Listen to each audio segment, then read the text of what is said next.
Một buổi sáng mùa đông, trên hồ Dâm Đàm, nay là hồ Tây Hà Nội, sương mù dày đặc. Vua Lý Nhân Tông đang xem đánh cá. Đột nhiên từ giữa làn sương, một con hổ lao đến chiếc thuyền ngự. Vua hoảng hốt ném giáo, sương tan, và người đứng đó không ai khác, chính là Thái sư Lê Văn Thịnh, vị trạng nguyên khai khoa của Đại Việt. Người trung thần phút chốc hóa thành tội đồ. Cả triều đình chấn động. Một vụ án kỳ bí ra đời, vụ án hóa hổ giết vua. Để rồi suốt gần 1000 năm, hậu thế vẫn chưa thể trả lời Lê Văn Thịnh có thật sự phản nghịch, hay ông là nạn nhân của một màn kịch được sắp đặt tỉ mỉ trong sương mù chính trị. Lê Văn Thịnh sinh ngày 11 tháng 2 năm 1050 tại thôn Bảo Tháp, Gia Bình, Bắc Ninh. Từ nhỏ, ông thông minh khác thường, nổi tiếng khắp vùng Kinh Bắc. Năm 1075, khi mới 25 tuổi, ông đổ đầu trong khoa Minh Kinh Bác học, kỳ thi nho học đầu tiên của nước ta. Dù khi ấy chưa có danh xưng Trạng Nguyên, nhưng người đời vẫn tôn ông là Trạng Nguyên khai khoa, người mở đầu cho nền học vấn Đại Việt. Sau đó, ông được vào cung dạy học cho vua Lý Nhân Tông, rồi dần được trọng dụng, thăng đến Thái sư, đứng đầu bá quan. Năm 1084, ông được cử đi sứ sang nhà Tống. Bằng tài ngoại giao xuất sắc, ông đã khiến nhà Tống phải trả lại 6 huyện 3 động thuộc châu Quảng Nguyên, vùng đất nay là Cao Bằng. Một chiến thắng không tiếng súng, nhưng đầy trí tuệ và khí phách của người Đại Việt. Sau khi trở thành Thái sư, Lê Văn Thịnh bắt đầu tiến hành những cải cách lớn chưa từng có. Tổ chức thi tuyển quan lại vào Hàn Lâm Viện, sắp xếp lại chức quan, quan hầu, tạp lưu, quản lý lại ruộng đất, sổ thu tô. Những cải cách này làm triều đình mạnh hơn, minh bạch hơn, nhưng cũng khiến ông đụng chạm đến quyền lợi của giới quý tộc và tăng lữ Phật giáo. Đặc biệt, Thái hậu Ỷ Lan, người sùng đạo, đang cho xây hàng loạt chùa chiền, tiêu tốn quốc khố. Thái sư, người theo nho học, chủ trương tiết kiệm và trọng pháp luật, đã nhiều lần can gián. Và có lẽ chính từ đây, ông đã bước vào cơn gió ngược của số phận. Tháng 11 năm Ất Hợi, tức năm 1095, trời Đại Việt đã chớm đông. Cái lạnh tê người bao phủ cả mặt hồ Dâm Đàm, nơi mà ngày nay chúng ta gọi là Hồ Tây. Hôm đó, vua Lý Nhân Tông, một vị minh quân trẻ tuổi, ra hồ cùng đoàn tùy tùng để xem đánh cá. Một thú vui tao nhã giữa thời Thái Bình.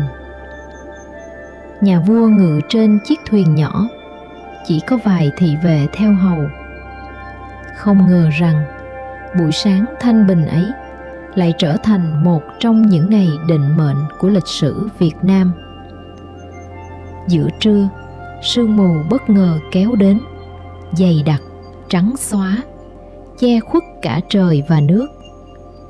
Người trên thuyền chỉ còn thấy lờ mờ bóng nhau trong khoảng vài bước chân. Đột nhiên, từ trong màn sương vọng lên tiếng mái chèo rào rào gấp gáp, như có ai đang tiến đến rất gần. Nhà vua chợt cảm thấy một luồng khí lạnh chạy dọc sống lưng. Bàn tay nắm chặt cây giáo. Người hầu chưa kịp phản ứng, vua phóng giáo thật mạnh về phía có tiếng mái chèo. Mũi giáo xé sương lao đi, và ngay khoảnh khắc ấy, ánh sáng như rạch ngang bức màn mù mịt. Sương tan và hiện ra trước mặt vua, không phải kẻ thù, mà là Thái sư Lê Văn Thịnh, người thầy từng dạy vua chữ, dạy vua đạo trị nước. Trên thuyền của ông có vài đồ vật bằng kim loại.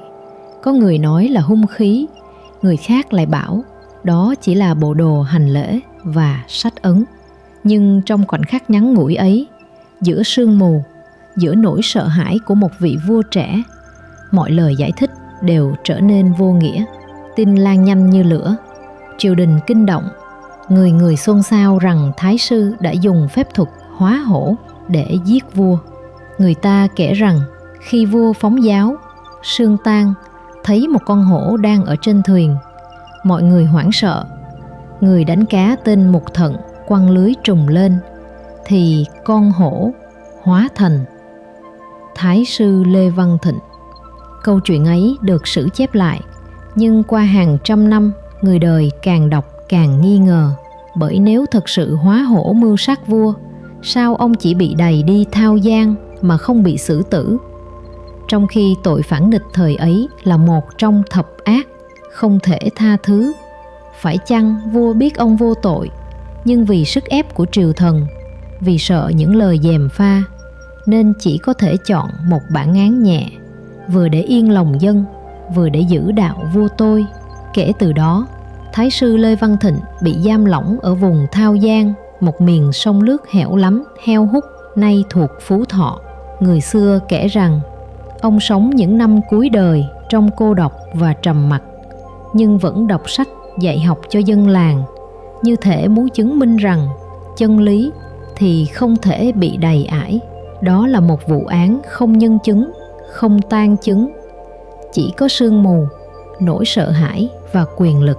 Một vụ án mà người thầy trở thành tội đồ, và sự thật thì mãi trôi lơ lửng giữa mặt hồ lạnh lẽo ấy.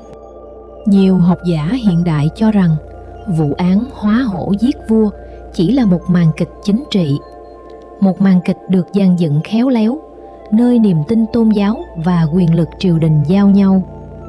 Thái sư Lê Văn Thịnh là người đại diện cho Nho giáo, trí tuệ và pháp trị, đối lập với Phật giáo, lòng từ và quyền lực mềm của Thái hậu Ỷ Lan. Khi vị Thái sư đề xuất giảm biên chế, giảm chi tiêu cho chùa chiền, ông đã chạm vào lợi ích và quyền uy của tầng lớp sùng Phật. Một màn kịch được dựng lên giữa làn sương dày trên hồ Dâm Đàm, đủ để biến người thầy của vua thành kẻ phản nghịch. Hơn 900 năm đã trôi qua, vụ án hóa hổ giết vua vẫn còn đó, như một làn sương chưa bao giờ tan hết. Nhưng người dân vẫn nhớ, vẫn lập đền thờ Thái sư, vẫn tin vào sự trong sạch của bậc trung thần. Lịch sử có thể bị viết lại, nhưng chính lòng dân mới là trang sử chân thật nhất. Hãy nhớ rằng, khi chúng ta nhìn vào quá khứ, không phải để phán xét, mà để hiểu rằng công lý đôi khi đến muộn, nhưng không bao giờ mất. Thái sư Lê Văn Thịnh, vị trạng nguyên đầu tiên, người đã dùng trí tuệ để giữ đất nước và cả cuộc đời để chứng minh một điều: trong làn sương của thời gian, chỉ có sự thật là ánh sáng. Ngàn năm Việt, nơi lịch sử được kể lại bằng hơi thở của hiện tại. Nếu bạn yêu những câu chuyện lịch sử kịch tính, nơi mỗi trang sử đều có ánh sáng và bóng tối, hãy nhấn theo dõi để không bỏ lỡ bất kỳ số nào nhé.